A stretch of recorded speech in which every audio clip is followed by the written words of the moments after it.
ඉතින් ළමයෝ කොහොමද ඔයාට ඔයාව කොබි පාට ළමයි YouTube channel එකට ආදරෙන් පිළිගන්නවා. ඉතින් මේ වීඩියෝ එක බලන ඔයා 2025 A level exam එක කරන ළමෙක්. ඉතින් මාගේ මම මෙහෙම ප්‍රශ්නයක් අහන්නද? ඔයා කාට හරි කවදාහකරි කියලා තියෙනවද මට තව එකමක chance එකක් දෙන්න පුළුවන්ද කියලා? එහෙම නැත්නම් ඔයාගෙන් කවුරු හරි අහලා තියෙනවද මට තව එක අවස්ථාවක් දෙන්න පුළුවන්ද කියලා? ඉතින් ඔයා දන්නවද 2025 A level exam එක කරන ඔයාට තව එක අවස්ථාවක් ලැබිලා තියෙනවා. ඉතින් A level කියන්නේ ඔයාගේ ජීවිතේ හැරවුම් ලක්ෂ්‍යය. ඒ වගේම තමයි ඔයාගේ අම්මගේ තාත්තගේ ජීවිතෙත් හැරවුම් ලක්ෂ්‍යය ඔයාගේ A level exam එක වෙන්න පුළුවන්. හැබැයි මේ වෙනකොට ඔයාට A level ගොඩ දාගන්න බෑ කියලා හිතනවා නම් දැන් මේ කාලේ මදි කියලා හිතනවා නම් ඒ හැමදේම පැත්තකට දාලා ඔයා එන්න මම මේ කියලා දෙන විදිහට පාඩම් කරන්න මෙන්න මේ විදිහට ටයිම් ටේබල් එකක් හදාගන්න ඔයාට පුළුවන් අනිවාර්යයෙන්ම දිනන්න. ඉතින් මම ඔයාට අද කියලා දෙනවා මේ දවස් 30 ඇතුළත ඔයා කොහොමද හොඳ ටයිම් ටේබල් එකක් හදාගන්නේ කියලා. එහෙනම් අපි යම් වීඩියෝ එක පැත්තට. ඉතින් ඔයාට ලැබිලා තියෙනවා දවස් 30ක්. හැබැයි ඔයා මේ වීඩියෝ එක බලනකොට ඒක අඩු වෙලා තියෙන්න පුළුවන්. කමක් නැහැ. ඔයාගේ තියෙන දවස් ගානට මම මේ කියන විදිහට ටයිම් ටේබල් එක හදාගන්න. ඉතින් මම මේ කියන ටයිම් ටේබල් එක හදාගන්න විදිහ ඔයාට අනුව වෙනස් කරගන්න. ඉතින් දැන් දවස් 30ක් ලැබිලා තියෙනවා කියන එක ඔයා දවස් 30ක් විදියට ගන්න එපා. ඔයා ගන්න පැය වලින් මට මෙච්චරක් තියෙනවා කියලා. ඉතින් ඔයාට සබ්ජෙක්ට් 3ක් තියෙනවනේ පාඩම් කරන්න. එහෙම බැලුවොත් එහෙම එක සබ්ජෙක්ට් එකකට ඔයාට තව දවස් 10ක් ලැබිලා තියෙනවා පාඩම් කරන්න. ඉතින් මේ ටයිම් ටේබල් එක හදනකොට ඔයා වැඩිපුරම අවධානය යොමු කරන්න ඕනේ දේවල් දෙකක් මම කියන්නම්. ඒ තමයි ඔයා වැඩිපුරම ફોකස් කරලා වැඩිපුරම සිලබස් එකක් කවර් කරගෙන තියෙන සබ්ජෙක්ට් මොනවද? එහෙම නැත්නම් සබ්ජෙක්ට් එක මොනවද? ඒ වගේම තමයි ඔයාට තව ගොඩක් බලන්න තියෙන තව ගොඩක් ඔයාට අඩුපාඩු හදා ගන්න තියෙන සිලබස් එක කවර් කරගන්න තියෙන සබ්ජෙක්ට් හෝ සබ්ජෙක්ට් එක මොකක්ද කියන එක බලන්න. හරිද? ඊට පස්සේ ඔයාගේ දැන් සිලබස් එක කොහොම ඉවර වෙලා තිබුණත් නැතත් ඔයාට තියෙනවා මෙන්න මේ දවසේ ඔයාගේ එක්සෑම් එක තියෙනවා කියලා ඔයා තෝරගෙන ඉන්න සබ්ජෙක්ට් අනුව. එතකොට ඔයා ඉස්සරලාම තියෙන සබ්ජෙක්ට් එකට අවධානය දෙන්නේ නැතුව ඔයාට ඒ සබ්ජෙක්ට් ඉවර වෙලා දවස් ගානකට පස්සේ තියෙන සබ්ජෙක්ට් එකට ફોකස් කරලා වැඩක් නැහැ ඉස්සරලාම. මොකද ඔයාට අර සබ්ජෙක්ට් ඉවර වෙලා හින් සීරුවේ ලෑස්ති වෙන්න පුළුවන්කම තියෙනවා කාලේ තියෙනවා ඒ සබ්ජෙක්ට් එකට. ඉතින් ඔයා අන්න ඒ දේවල් ටිකත් බලන්න ඔයාට කවදද මේ ඔයාගේ විභාගයේ එදිලා තියෙන්නේ කියලා. ඉතින් එහෙම වුණාම ඔයාට පුළුවන් මේ ටික ලස්සනට බැලන්ස් කරගන්න. හරි. ඉතින් මම මෙහෙම කියන්නම්. මම අර ඉස්සෙල්ලා කිව්වා වගේ ඔයාට එක සබ්ජෙක්ට් එකකට දවස් 10ක් ලැබිලා තියෙනවා. ඉතින් ඔයා හිතන්න ඔයා කැමති සබ්ජෙක්ට් 3ම එකම දවසේ පැය ගාණක් වෙන් කරගෙන පාඩම් කරන්න නම් ඒක ඔයා කැමති විදිහ. හරිද? හැබැයි කොහොම වුණත් ඔයාට වෙන්නේ එකම දේ ඒකෙන්. මොකද දවස් 10යි තියෙනවාට එක සබ්ජෙක්ට් එකකට. ඒක පැය වලින් ගත්තත් ඔයා පැය 15ක් පාඩම් කරනවා නම් ඔයාට ලැබෙන්නේ පැය 150ක් තමයි එක සබ්ජෙක්ට් එකකට. ඉතින් ඔයා හිතන්න ඔයා දවස් 10ක් කියලා හිතන්න එපා. මට පැය 150ක් තියෙනවා කියලා හිතන්න. මොකද මේ දවස්වල ගොඩක් ඔයාගේ හිත කලබලයි. ඔයා මානසිකව වැටෙනවා නේද? ඉතින් අන්න ඒ වගේ වෙලාවට හිත ශක්තිමත් කරගන්න පුළුවන් මේ ඔයාගේ පැය ගාන ගැන මතක් කරගෙන. හැබැයි ඔයා මතක තියාගන්න ඔයා මේ ඉන්නේ අවසාන මාසේ. ඉතින් මේ අවසාන මාසේ ඔයා මේ ගත කරන තප්පරයක් පවා විනාඩියක් පවා ඔයා ගත කරන පැයක් පවා ඔයාගේ ජීවිතේ වටිනම කාලෙන් තමයි ඔයා මේ කැප කරන්නේ. මොකද ඔයාගේ A level exam එකට පැය අඩු වෙනවා කියන එකත් මතක තියාගෙන වැඩ කරන්න. හරිද? හරි. එතකොට මම ඒ දේ කිව්වේ දැන් ඔයා කැමති විදිහ ඔයා තීරණය කරන්න දවසට සබ්ජෙක්ට් තුනම පාඩම් කරනවද?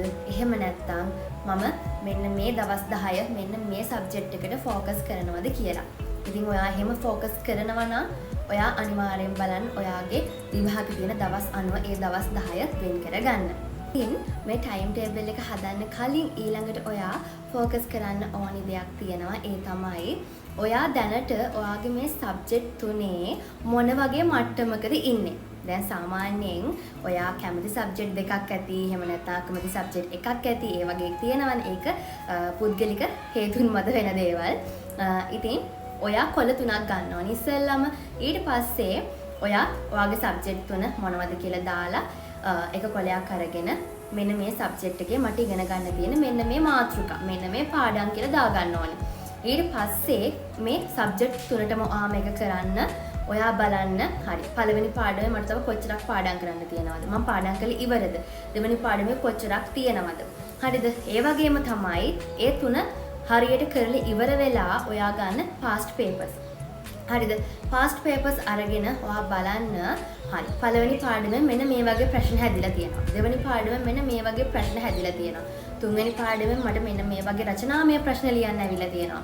ඉතින් අන්න ඒ දේවල් ටික ගැන හොඳ අයිඩියා එකක් අරගෙන තමයි ඔයා මේ ටයිම් ටේබල් එක හදන්න ඕනි. හරිද? එහෙම නැති වුණොත් ඔයාට දැන් ලොකුවට හිත ඉන්න කාලයක් නැහැනේ. එතකොට ඔයාගේ හිත නිදහසේ පාඩම් කරගන්න පුළුවන් වෙන්න තමයි මේ දේ අපි කරන්නේ. නැත්නම් ඔයාට පාඩම් කර යනකොට ගැටලු මතුවෙන්න පුළුවන්. හරිද?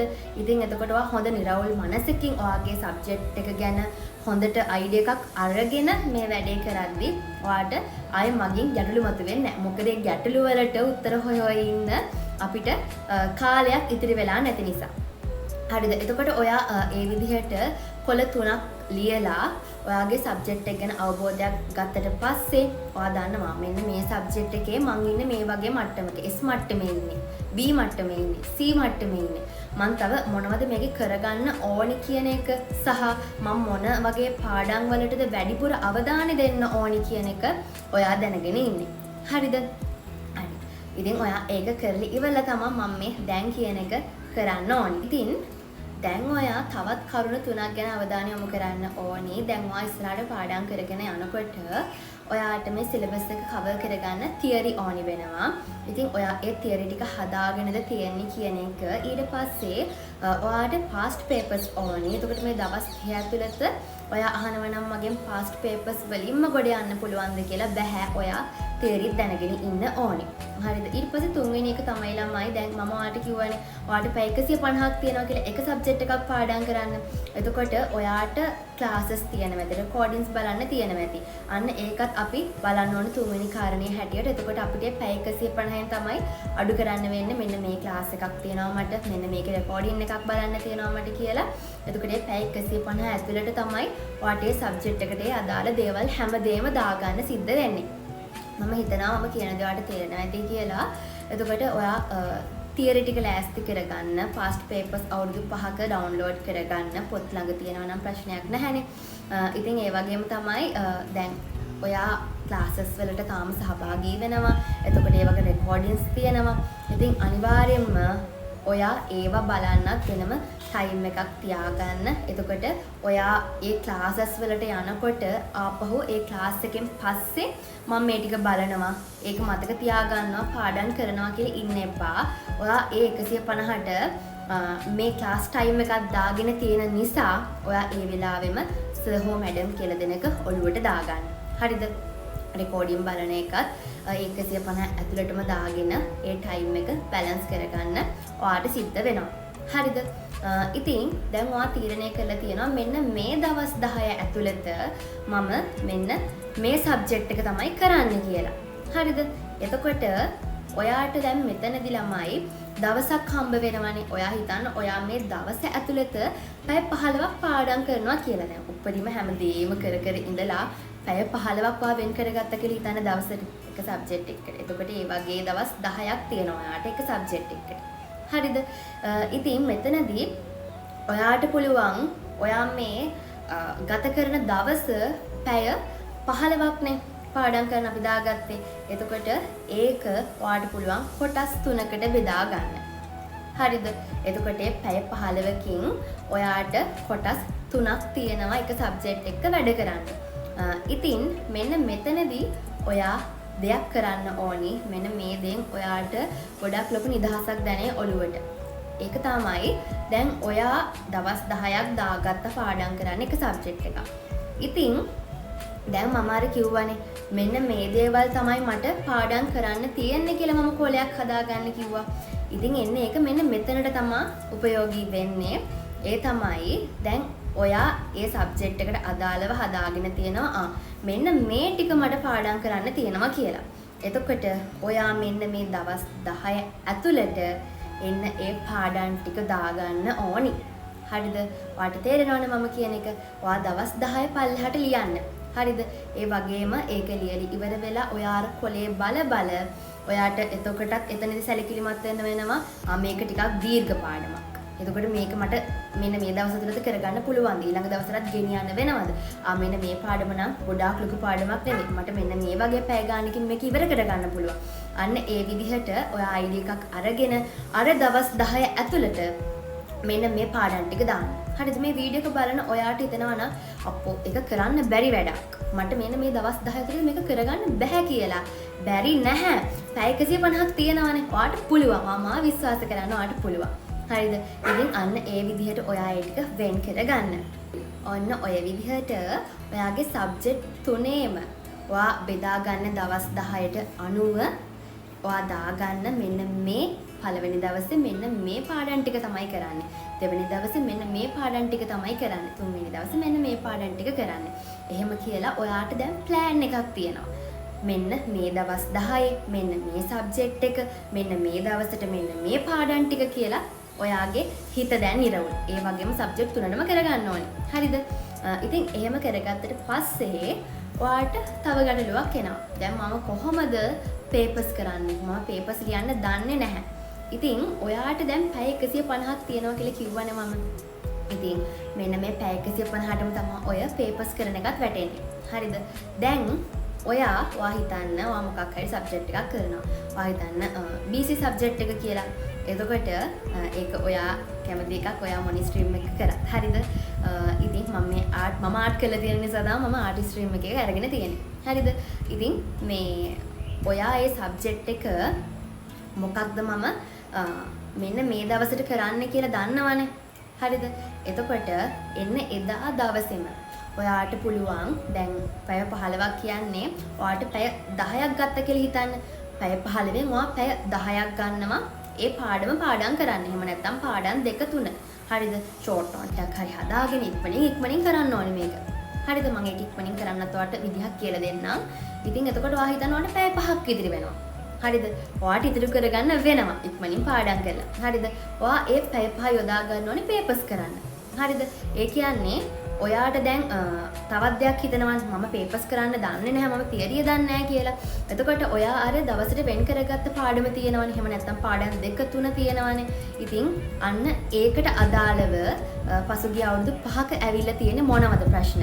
හරිද? ඒ ටික බලලා MCQ ටිකත් බලලා කෙටි ප්‍රශ්න ටිකත් බලලා ඊට පස්සේ රචනා ප්‍රශ්න ටිකත් බලලා ඔයා අර එදා දවසට පාඩම් කරපු ටික අර පැය 5ක් ඇතුළත පේපර්ස් වලින් හොයලා ඒවට උත්තර ලියන්න, ඉරි ගහන්න, අන්න ඒ දේවල් ටික කරන්න. හරිද? එතකොට ඔයාට ID එකක් ගන්න පුළුවන් මෙන්න මේ වගේ ප්‍රශ්න ඇවිල්ලා තියෙන්නේ කියලා සහ කොච්චර කාලෙකින් මේවා ලියන්න ඕනේද කියලාත් බලලා ඒ ටයිම් එකටම ලියන්න. හරිද? අපිට පොඩ්ඩක් ස්පීඩ් එකේ අපි හොඳට හිතලා වැඩ කරොත් එහෙම මේක අපිට කරගන්න පුළුවන්. ඔයාට බැරි නෑ. ඔයාට පුළුවන්. හරිද?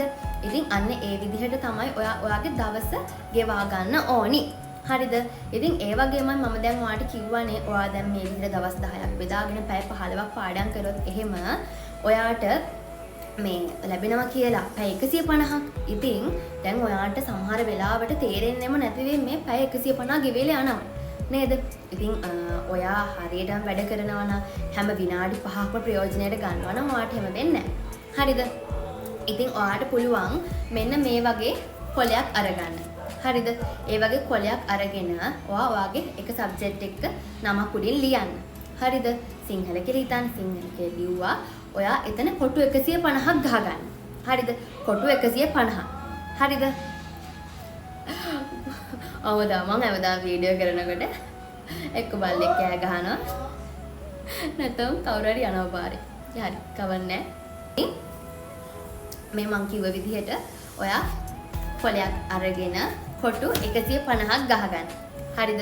කොටු 150ක් ගහගෙන ඊට පස්සේ ඔයා දැන් පාඩම් කරන පැයක් ගානේ පාට කරන්න ඕනි. හරිද? ඔයාට දැන් හිතන්න එක සබ්ජෙක්ට් එකට පැය 150ක් හම්බෙලා තියෙනවානේ. එතකොට ඔයා ඒ සබ්ජෙක්ට් එකකින් එක පැයක් වැය කරලා පාඩම් කරා නම් ඔයා ඒක පාඩම් කරන්න ඕනේ. හරිද? ඔයා ඒ පැය පාඩම් කරේ නැත්නම් ඔයා පාඩම් කරන්නේ නැහැ. හරිද? ඔයාට එතකොට පාට වෙන තරමට තමයි ඔයාට තේරෙන්නේ මම පාඩම් කරා කියලා. පාට උනේ නැත්නම් ඒත් ඔයාට තේරෙනවා මම පාඩම් කළා නෑ අම්මෝ පාඩම් කරන්න ඕනේ කියලා. හරිද? අන්න ඒ විදිහට සබ්ජෙක්ට් තුනටම. හරිද? කොටු 150ක් ගහගන්න බැරි කමක් නෑනේ. නේද? ඔයාට මොටිවේෂන් එකක් ලබා ගන්න ඕන නිසානේ. ඉතින් අන්න ඒ විදිහට ඔයා පොළ තුනක් අරගෙන කොටු 150ක් ගහලා ඒ පැය පාඩම් කරනකොට මේ පාට කරන්න ඕනේ. හරිද? එතකොට ඔයාට පුළුවන් හොඳට පාඩම් කරනවද නැද්ද කියලාත් බලා ගන්න සහ ඔයාට මොටිවේෂන් එකක් ලබා ගන්න. හරිද? ඉතින් මම හිතනවා ඔයාට මම මේ කියලා දුන්න ටයිම් ටේබල් එක හොඳ වෙයි, පහසු වෙයි කියලා. මොකද ඔයාට ලොකු දේවල් මේ කාලේ කරන්න බැහැනේ. ඉතින් අන්න ඒක නිසා. ඉතින් ඒ වගේම තමයි ඔයාට ක්ලාසස් තියෙනවනේ. අන්න ඒ වෙලාවලුත් ඔයාට මේකට පාට කරන්න පුළුවන්.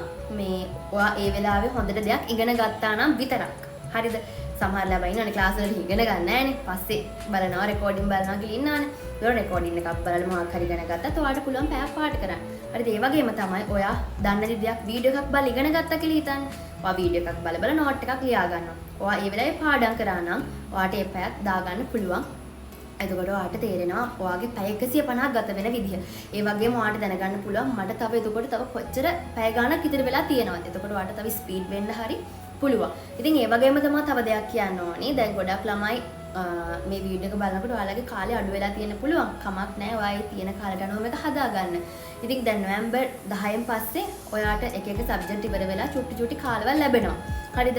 ඉතින් ඒ දවස් ටිකේ පාඩම් කරන්න තියාගන්න එපා. ආයෙ නැවත මතක් කරගන්න පේපර් එකක් කරන්න ඒ කාලේ තියාගන්න. හරිද? මේ ලැබිලා තියෙන දවස් ටික මේ විදියට ඔයා ගත කරන්න. ඉතින් මම ඔයාට තව මොටිවේෂන් එකක් ලැබෙන මොන හරි වීඩියෝස් අරන් එන්නම් ආගේ විභාගෙ දක්වාම. ඉතින් එහෙනම් පරිස්සම සතුටින් ඉන්න. ඒ වගේම තව දෙයක් කියන්න ඕනි. ඉතින් 2025 A level exam එක කරන ඔයාට කොබි පාට ළමයින්ගේ ස්ටඩි ගෲප් 4ක් තියෙනවා දැනට. ඔයා එකකවත් නැත්තම් මම කමෙන්ට් සෙක්ෂන් එකේ දාන්නම්, ඩිස්ක්‍රිප්ෂන් බොක්ස් එකේ දාන්නම්. ඔයා ඇඩ් වෙන්න. ඉතින් ඒ වගේ මතක් කරන්න ඕනි. ඔයා chat කරන්න නෙවෙයි ළමයිත් එක්ක එකතු වෙලා තමන් පාඩම් කරන එකේ ෆොටෝ එකක් දාලා මොටිවේෂන් එකක් ලබා ගන්න විතරක් group එකට add වෙන්න. මම මේ දවස් ටිකේ නම් මගේ යුනික් එක්සෑම් නිසා group බලන්නත් බෑ. ළමයි chat කරොත් එහම යාළගේ කාලේනේ නාස්ති වෙන්නේ. ඒක නිසා දැනට off කරලා තියෙන්නේ. මම දැන් මේ වීඩියෝ එක දාලා ඊට පස්සේ ඒ group ටික ඔක්කොම open කරනවා. ඉතින් ඔයාටත් පුළුවන් එකතු වෙලා පාඩම් කරන්න එන්න. ඉතින් එහෙනම් මම ගිහින් එන්න. මම උත්තරා